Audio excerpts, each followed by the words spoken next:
Bonjour à toutes et à tous et bienvenue dans cette série sur les femmes de la Bible. Aujourd'hui, nous allons découvrir la vie de Rachel.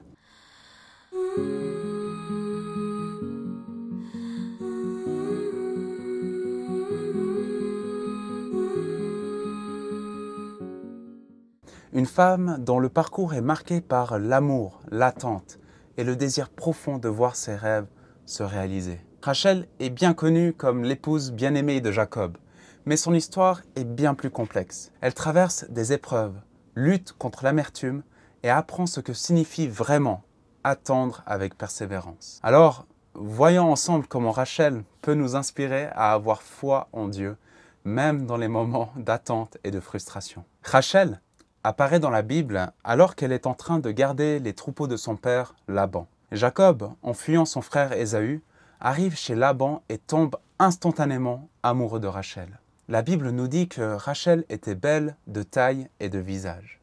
Et Jacob est prêt à travailler 7 ans pour elle, une période qu'il considère comme un peu de temps tant il l'aimait. Rachel est donc l'objet d'un amour profond et dévoué. C'est un amour qui inspire et touche, car Jacob est prêt à tout sacrifier pour elle. Cette relation entre Rachel et Jacob peut être vue comme un symbole de l'amour authentique et du dévouement. Mais ce bonheur apparent cache une réalité plus complexe, car Rachel ne sera pas seule dans le mariage avec Jacob, et cela va lui causer beaucoup de douleurs et de défis. Après cette année de travail, Jacob se retrouve trompé par Laban qui lui donne Léa, la sœur aînée de Rachel, comme épouse. Laban explique qu'il est dans la coutume de marier d'abord l'aînée. Cette situation place Rachel dans une relation compliquée avec Léa, qui devient à la fois sa sœur et sa rivale. Rachel doit vivre avec la douleur de partager l'amour de Jacob. Et même si elle est la bien-aimée, cette rivalité devient une source de tristesse et de jalousie. En cela, Rachel représente cette réalité humaine, des tensions et des comparaisons, surtout dans des situations où l'amour semble partagé, où on est en compétition. Son histoire nous rappelle que même les personnes les plus aimées peuvent éprouver des sentiments d'insécurité et de rivalité. Et Rachel désire ardemment devenir mère, mais elle reste stérile pendant de nombreuses années. Elle voit Léa donner naissance à plusieurs enfants, et cette différence accentue encore plus son sentiment de frustration et de manque. Elle en vient même à dire à Jacob « Donne-moi des enfants ou je meurs ». C'est une parole qui exprime l'intensité de son désir et de sa souffrance. Ce désir de maternité de Rachel nous rappelle le poids du manque et de l'attente. Rachel veut désespérément quelque chose qui semble lui échapper constamment. Elle en vient même à demander à Jacob de concevoir des enfants par l'intermédiaire de sa servante, Bila, dans l'espoir de se sentir enfin comblée. Cela révèle le conflit intérieur de Rachel entre l'amour qu'elle perçoit et ce besoin de voir la promesse de maternité s'accomplir.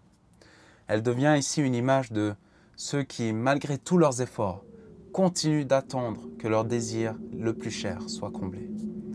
Et finalement, après des années d'attente et de prière, Dieu répond aux supplications de Rachel et lui permet de concevoir.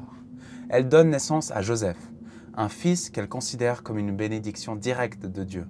Elle dit « Dieu a enlevé ma honte ». Le nom Joseph signifie qu'il ajoute, car Rachel espère que Dieu lui accordera encore plus de bénédictions.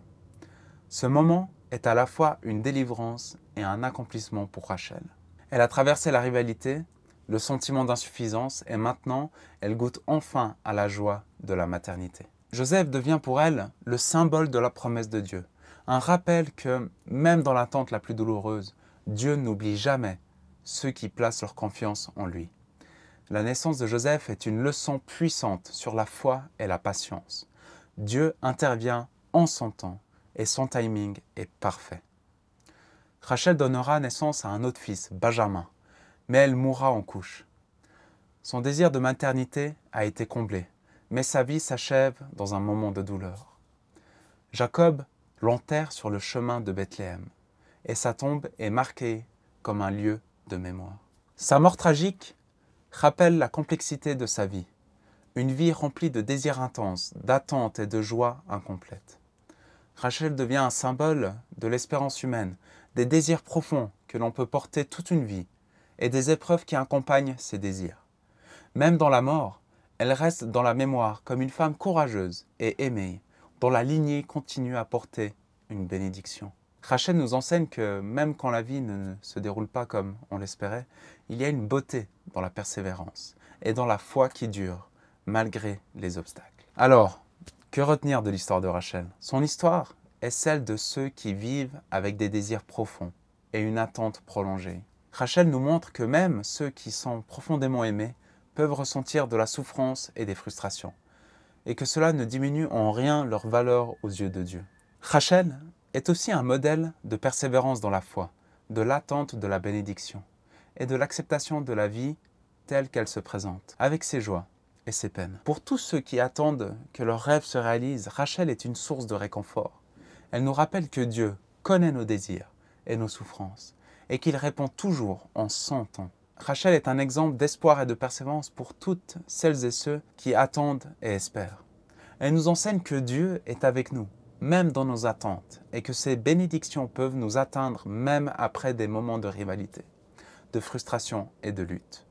Rachel nous inspire à continuer de prier, de croire et d'espérer. Merci d'avoir suivi cet épisode sur Rachel. J'espère que son histoire vous a touché et encouragé. N'oubliez pas de vous abonner pour la suite de cette série où nous continuerons à explorer la foi et la résilience de ces femmes inspirantes de la Bible. Que Dieu vous bénisse et à très bientôt. Bye.